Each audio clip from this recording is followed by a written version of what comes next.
just talk about some of the myths, like even as medical students or even as a psychologist like you guys, you must have come across all that stigma, those myths associated with mental health or going for counseling. So, like, what's your take on that? Exactly. It's one of the fields where stereotypes are attached, like going to therapy or going to counseling, signs weakness, and also they think that only people with serious mental illness go for therapy or counseling, which is not true. Uh, so yeah, counseling can also be preferred by people who really want to achieve and be better than their the current self. So we call something called there's something called ideal self. So for that you set goals. Counselors help with that. So there's a lot of things. And other common myths are that parents, if the parents are suffering from illness, a psychotic disorder or any illness like depression or anxiety, people believe that their children also have. But it can be true, yeah, heredity plays a role, but it's not always true. Not everybody are like that.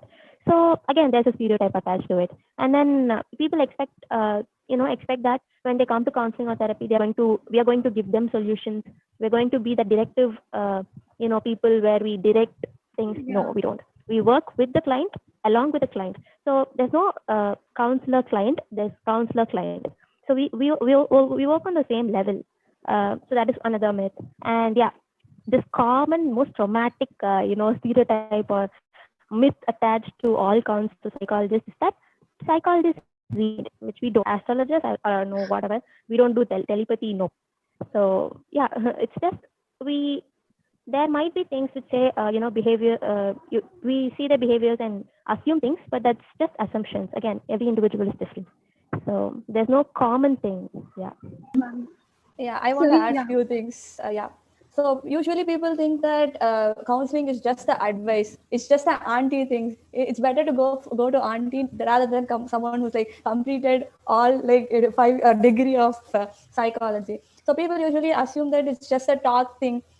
You just go there and talk. That's all you do. And people are charging you for that. People accuse, like people have all these complaints. But I say like it's not always advice. There's no advice involved in counseling. It's just that we talk about the problems of the client, and we sometimes when needed we have to educate them. If someone is coming to us with some problem and we have diagnosed with them with this thing now, so we will be explaining them that you are going through this. That is psychoeducation. Like you guys would be very familiar with all those things. So that is different from advice. It doesn't come under advice. And people always expect instant solution, as Saj mentioned before. Like that's not going to be possible because there's a lot of other dynamics involved. So it's like a lot of time is involved in that.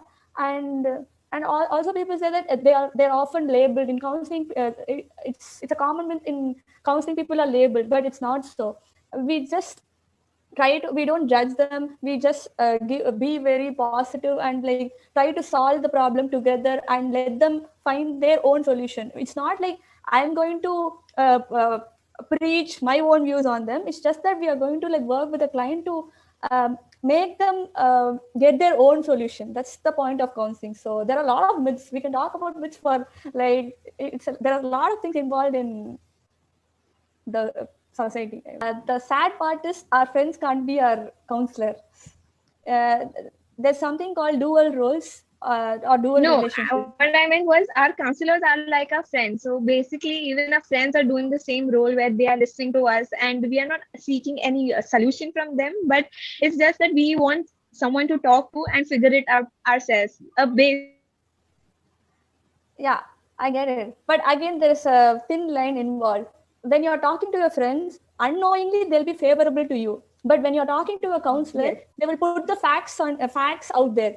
They can't like I can't counsel Parkavi because I know Parkavi for a long time, so I can't counsel her and she can't counsel me because we are friends and she knows in and out about me. So that when counseling, she'll be inclined to my decision. She'll be like she might have some bias in whatever she's doing. So dual roles are not always expected. Like your mentors can't be your counselors, your teachers can't be your counselors.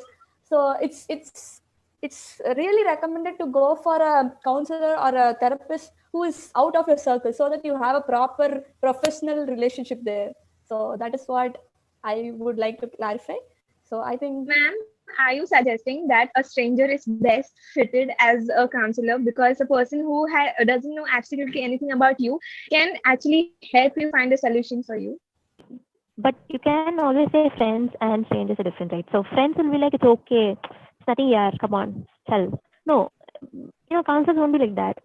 They know it's just subjective with stranger, right? But it's always subjective with friends. Ma'am, I would like to ask, there is always a trust issue.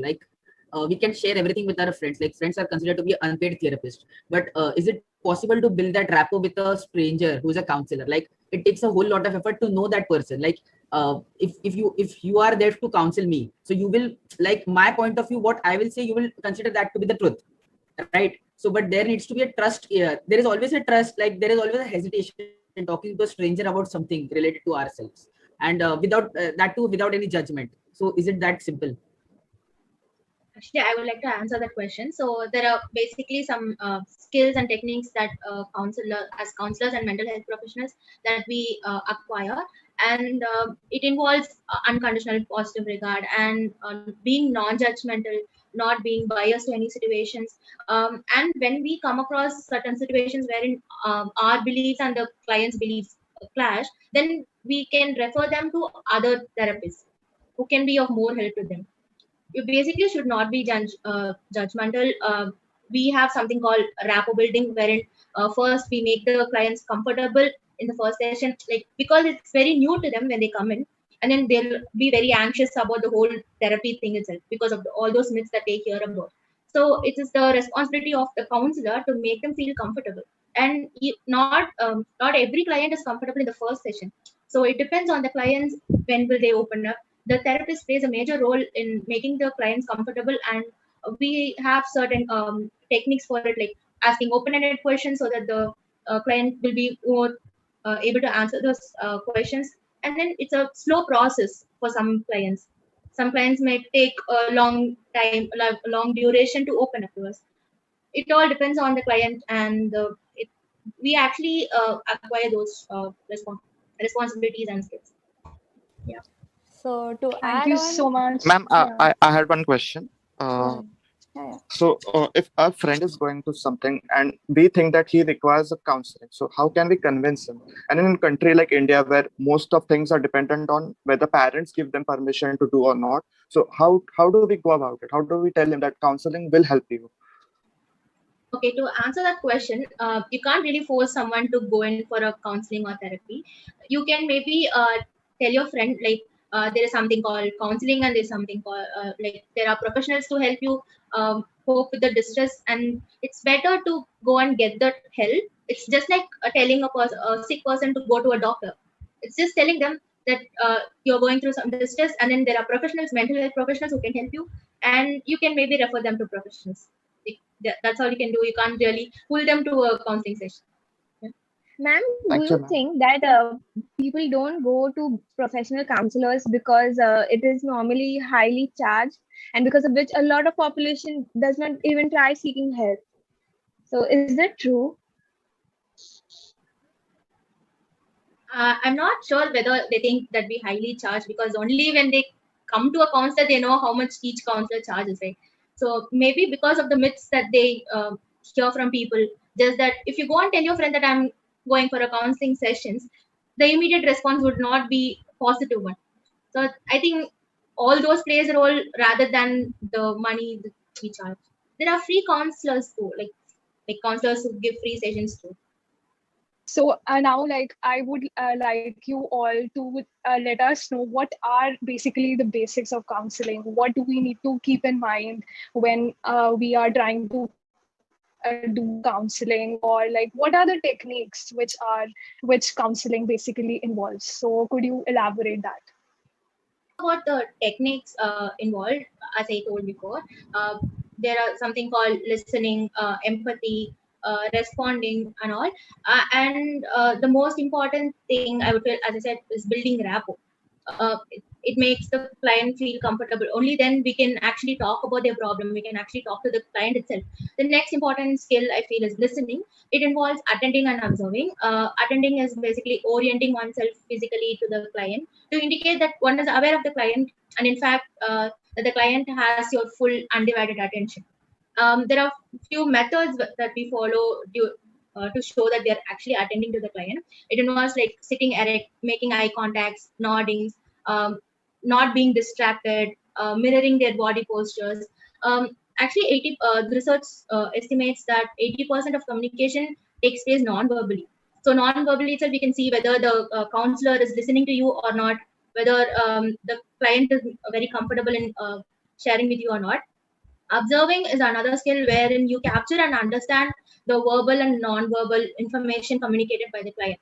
So that sometimes what the client says and how they show their hand gestures will be totally different. Wherein that's how we try to understand their non-verbal communication also. And then the most important skill is empathy, wherein we have the ability to perceive another's experience and then communicate that perception back to the individual to clarify and amplify their own experiencing. So it's basically like understanding the client from their own perspective. That's it.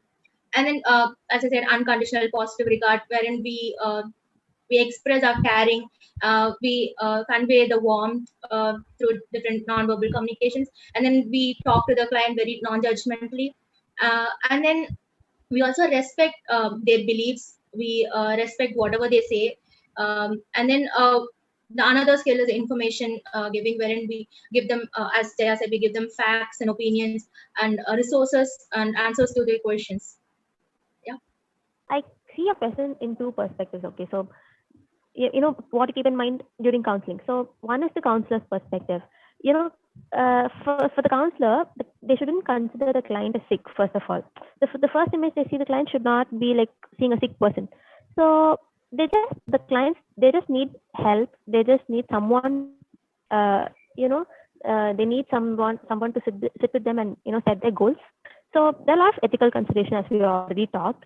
So the most important thing is that we have to respect them as a human. First of all, they're just a human being like us. So we have to treat them with dignity and respect. Second thing is that the confidentiality of the client, it's very important. But there is breaches in confidentiality. When you can do that breach is that when that client is a potentially harmful person. If the client is going to self-harm, like suicide, or if they're going to harm others or abuse others, if they are abusing somebody in the circle and they're opening that to us, then we have to break the confidentiality and we have to report them to the proper officials. So that is one thing. And also we have to ensure that, so there's this practitioner-client relationship. Okay, so whatever, therapist-client relationship. So that relationship has to be maintained, rapport building, trust building, and all that. So again, so if you're not, as Karen said, if you're not comfortable with handling that situation, for example, if I'm, if I'm experiencing abuse in my and another client who's experiencing abuse comes to me, and if I'm feeling that triggers my, past experience, if it triggers my memories, I'm obviously going to refer them to another therapist. If I'm not comfortable with it, I'm going to refer them. Also no-do relationships, and we have to make sure that our judgments don't affect theirs, or we shouldn't influence them. Okay, so decision making is actually the client's responsibility there. We are not, we're not again dictating them or directing them. We're just helping them. Yeah. So from the client's perspective now, the client who's seeking therapy, that's why we said we can't push somebody into it. So they have to have the commitment and willingness to take therapy or to seek counseling. And again, as I said, there's no director. They shouldn't see a counselor as a guru or something. You can't have that. And very important is that they have to make sure the counselor or the therapist is reliable and qualified. There's so many people who call themselves psychologists. Recently, we faced, my friend actually faced somebody who said that, counseling for 10 minutes and this much is the cost. Yeah. So that is not counseling at all. It's a scam. So all this rapport building and trust, can it be possible in one session? And also, like, if you have to counsel one client, you also need to counsel the people related to that person, right? Like a person says something to you, but you can't. In the first session, it can't be like there is 100% trust with the client, right? So you also need to consult his parents or any other friends. Like, so is counseling related to just one person or a group of people, like the person himself and the people related to him? Okay, so there is supposedly called family therapy, family counseling is there, and there's certain group therapy as well. And so our primary focus in counseling is we have to counsel the client. Our primary focus is only on the client, the person who walks in our doors. And if the clients, just like you mentioned, it is a very good question. We can't just blindly trust the client with whatever they say. So that is a true fact. Okay, so this rapport building takes place within 1 or 2 sessions. It would take time because as counselors, as professionals, we are trained to do that. We are trained under rigorous training. We are put in rigorous training of peer counseling to understand the rapport building, how to get into connection, how to make good rapport, how to make a good connection with the clients, with unknown people, with not our own setting. So even in our classes, when we were doing our counseling sessions as well, in our peer counseling, we were put out of our, out of our space zone, out of our boundary. We were put in some other group to counsel that set of people so that we could understand them better. We could understand how to deal with them efficiently, how to bring about the empathy part. So empathy is not just easy, like everyone could do. It's like you have to be in that person's shoes to understand what they are going through, but not entirely go deep into it. You need to have that level of stasis, you have the level of understanding. So coming back to your question, how to know that the client's information is reliable, right? So during the session, it's just like we all mentioned, it's not like one session thing, it's not one session quick fix, nothing. It's not instant fix solution. In progressive sessions, we would probe into the client. We would ask necessary open-ended questions so that, so for example, if I say, if a client comes, he says he has a fight with his friend. Let's just say that word, okay? He has a fight with his friend. So the fault is on the friend only. So the client says, the entire fault is on my friend. Okay. So in the first session, we would discuss how they are, where they come from, how does the client feel at that present moment, does this have any grudge, or this is the time duration of this fight, the discrepancy, the mental health, the physical level, the physical symptoms, whether they have any physical pain or anything like that. It's entire spectrum we would go into. In the upcoming sessions, we'd go deep into what is the real issue. So where this issue started. So the client at the first session might abruptly say it's all the friend's issue. The friend is at the fault.